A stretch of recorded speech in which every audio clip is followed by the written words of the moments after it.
Seja bem-vindo ao Cenepolcast, seu canal de comunicação com a BCB Cenepol. Seguimos abordando temas relevantes para a raça e de grande importância para os criadores. Em nosso 5º episódio, temos o prazer de receber Alessandra Nicásio, pesquisadora em reprodução animal na Embrapa Gado de Corte em Campo Grande, Mato Grosso do Sul. A Alessandra vai falar hoje sobre algumas estratégias para auxiliar a pecuária na produção de bezerros. Seja bem-vindo, Alessandra. Olá, meu nome é Alessandra Nicásio, sou pesquisadora em reprodução animal na Embrapa Gado de Corte, Campo Grande, Mato Grosso do Sul. E eu quero falar hoje sobre algumas estratégias para auxiliar você a produzir mais bezerros na sua propriedade. É importante isso porque a quantidade e a qualidade do bezerro que você produz tem impacto direto, tanto na sua produtividade quanto na rentabilidade do seu negócio. A fase de cria é um momento extremamente importante, porque é o momento em que a gente produz esse bezerro, que depois esse bezerro vai ser recriado, terminado e vendido para o frigorífico. Mas nada disso acontece se você não produzir o bezerro na fase de cria. Em gado de corte, a gente costuma recomendar o uso da estação de monta. Primeira coisa que é importante colocar aqui: ninguém é obrigado a trabalhar com estação de monta. É perfeitamente possível você trabalhar sem a estação de monta. O que acontece? Quando a gente não tem estação de monta, a gente tem os acasalamentos acontecendo o ano inteiro. Então, a gente tem bezerro nascendo o ano todo. A gente tem todos os manejos que precisam ser feitos, todos durante o ano todo. A hora que a gente define um período para o acasalamento, e aí a gente vai ter aquele momento em que as vacas e os touros estão juntos, fazendo os acasalamentos, em que as vacas estão emprenhando, e aí com isso os partos vão ser concentrados por um determinado período de tempo, que a gente fala que é a estação de parição. A gente vai ter as atividades mais pontuais, a gente vai ter uma organização melhor da propriedade, tá? Então, a gente recomenda a estação de monta, principalmente por facilitar o manejo, por facilitar a organização que você vai ter da propriedade, e com isso, você consegue se organizar melhor, não só para a fase de cria, mas para todos os outros manejos que você vai ter que fazer depois. Você consegue organizar as vermifugações, você consegue organizar muita coisa, até compra de material, compra de insumos, venda dos seus bezerros, porque você vai saber previamente a época dos partos, a época que você vai fazer as desmamas. Então, você tem uma organização muito maior da propriedade. E mais importante ainda, gente, trabalhar com estação de monta, colocar a estação de monta na sua propriedade, não tem custo. A gente fala que é uma estratégia de manejo sem custo, porque você não precisa comprar nada, você não precisa introduzir nada a não ser manejos, a não ser a forma de trabalhar que vai ser modificada. Para começar, você é obrigado a trabalhar com estação de monta? Não, mas a gente recomenda fortemente que você faça isso. Legal, Alessandra. Fala pra gente um pouco das dúvidas mais comuns que você escuta por aí. Uma dúvida muito comum que a gente escuta muito: mas como essa vaca tem que estar quando ela entra na estação reprodutiva? Ela tem que estar gorda, ela tem que estar magra? Qual a condição corporal? A gente trabalha com score de condição corporal. Existem diferentes escalas. Eu posso trabalhar com uma escala de 1 a 5, em que a vaca muito magra é o 1 e a vaca muito gorda é o 5. Eu posso trabalhar numa escala de 1 a 6, mesma coisa. O 1 é a magra, o 6 é ela gorda. Tá? E eu posso trabalhar numa escala de 1 a 10, sendo o 10 o animal gordo, tá? O animal redondo, que a gente fala, aquele animal que tem assim, uma cobertura de gordura elevada. Esse animal gordo, gente, não é interessante para a gente colocar em reprodução. Assim como um animal muito magro também não é interessante. O que a gente quer? Que na entrada da estação de monta, esse animal esteja com uma condição corporal que a gente fala que é a mediana, que é o meio da escala. De 1 a 5, a gente fala que é o 3. De 1 a 10, a gente fala que é ao redor do 5. O importante é que ela esteja com uma condição mediana, nem muito magra, nem muito gorda, e preferencialmente que ela esteja ganhando peso ou com um peso estabilizado. A gente tenta evitar que o animal esteja perdendo peso quando entra na estação de monta. Isso é um pouco complicado da gente conseguir. Como eu comentei, é um momento fisiológico complicado, que tem muitas demandas para esse animal.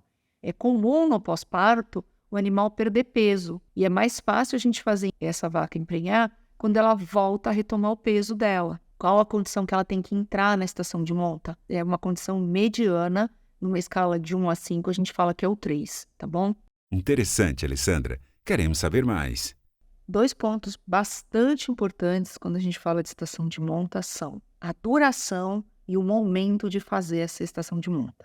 Não adianta ter uma estação para os acasalamentos que seja alongada, tá? Então, o que a gente recomenda? 90 dias, no máximo 120 dias de estação de monta. Se a gente estende muito o período de acasalamentos, a gente acaba estendendo também o período de partos e estraga toda a ideia que a gente tem de concentrar as atividades. Então, a estação de monta tem que ser curta, 90, no máximo 120 dias. E é muito importante que a estação aconteça num período de disponibilidade forrageira para as matrizes. Então, quando o ideal começou a época das chuvas, começou a rebrotar, né, o pasto que a gente fala, né, durante a seca, o pasto geralmente sofre bastante por a falta de água. Fato, o pasto fica realmente ruim, com uma qualidade ruim, com palatabilidade, com qualidade mesmo ruim. E a hora que as chuvas voltam, a gente percebe que esse pasto começa a rebrotar, começa realmente a melhorar de qualidade.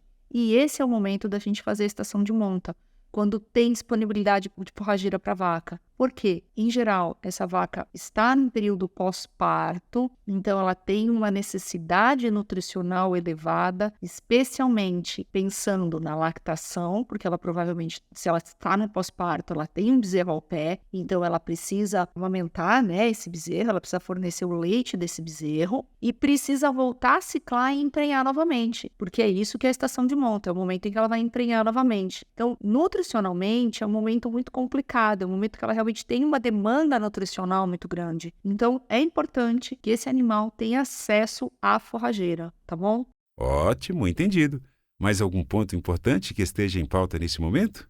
Outra questão que é bastante importante e que a gente tem até falado mais ultimamente para salientar isso, para ajudar na organização da estação de monta. Quando a gente vai organizar a estação de monta, que a gente vai começar a estação de monta, é importante a gente pensar que a gente vai trabalhar com lotes de animais dentro da estação. Qual o critério que eu vou usar para dividir esses lotes vai depender da tua condição, da tua propriedade, ok? Se eu tenho condição de fazer lotes menores ou se eu preciso fazer lotes maiores. Quais critérios? Além da condição da propriedade em relação ao tamanho do lote, eu posso dividir as vacas por categoria, ou seja, eu tenho um lote de novilhas, eu tenho um lote de primíparas, eu tenho um lote de multípara, eu tenho um lote de vaca solteira, por exemplo. Isso é divisão por categoria. Outra opção é eu fazer a divisão do lote por data de parição. Então, as primeiras vacas que parirem na estação de partos, eu posso categorizar ou classificar como as minhas vacas do cedo e posso fazer um lote intermediário, que são as vacas do meio do caminho, e o lote do tarde. Eu poderia, por exemplo, fazer 3 grandes lotes, trabalhando com vacas do cedo, intermediário e tarde, ou vacas do cedo e vacas do tarde. 2 grandes lotes, por exemplo, tá?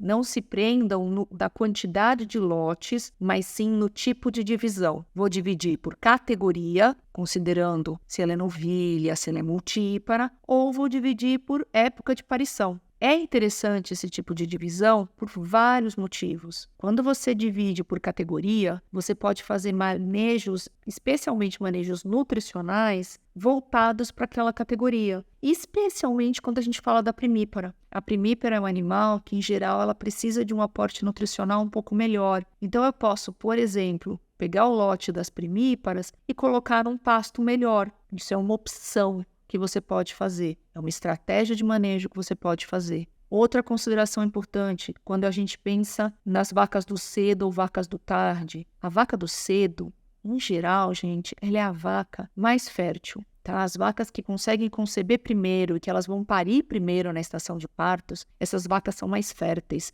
A gente fala que são as nossas melhores vacas. Então, são as vacas que a gente vai colocar o melhor sêmen, colocar os melhores touros, que a gente vai ajudar, que a gente vai investir.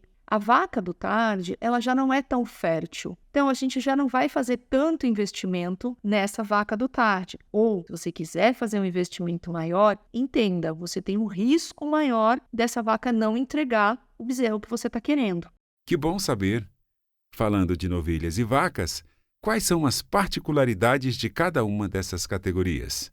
Vamos pensar que nós temos 2 tipos de matrizes na propriedade. Nós temos as novilhas convencionais, tá? Não vou falar de novilha precoce agora, vamos pensar numa novilha comum. E nós temos as vacas. As novilhas são animais que estão com todo o aporte nutricional delas, tudo que elas estão comendo, toda a dieta que elas estão ingerindo, elas estão utilizando em quê? Em manutenção corporal, em manutenção da condição corporal dela, talvez ganho de peso, se ela estiver terminando de crescer, então um pouco de ganho de peso, e manter a ciclicidade reprodutiva. Só isso, tá? Então tudo que ela vai ingerir, ela está cuidando dela. A vaca não. A vaca está num período em que ela pariu, ela tem um bezerro ao pé para cuidar.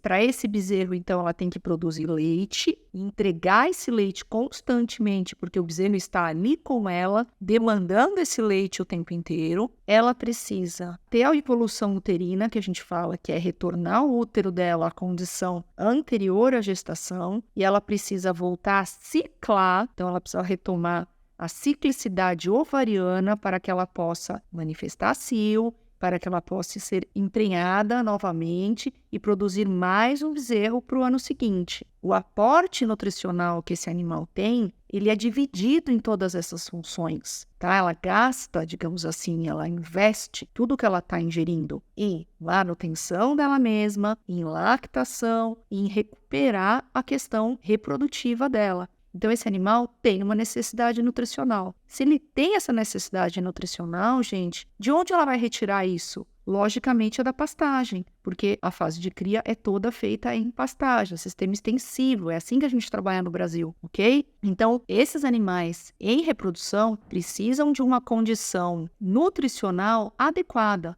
A estação de monta vai ser quando? A estação de monta vai ser no momento de maior disponibilidade forrageira. Acabou a seca, as chuvas estão voltando, a pastagem está recuperando a qualidade e é nesse momento que a gente tem que fazer a estação de monta, para que a gente dê um aporte nutricional adequado para toda a função fisiológica que essa vaca tem, de recuperar a ciclicidade, manter condição corporal e manter a lactação. Tá joia?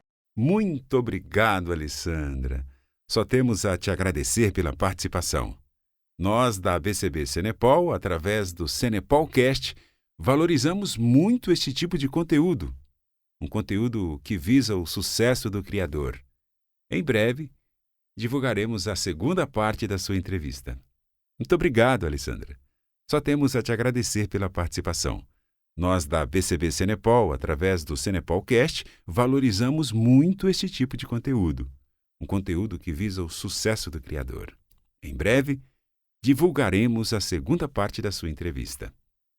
E você, ouvinte, fique ligado no Senepolcast, vem muito mais por aí. A BCB Senepol agradece sua audiência.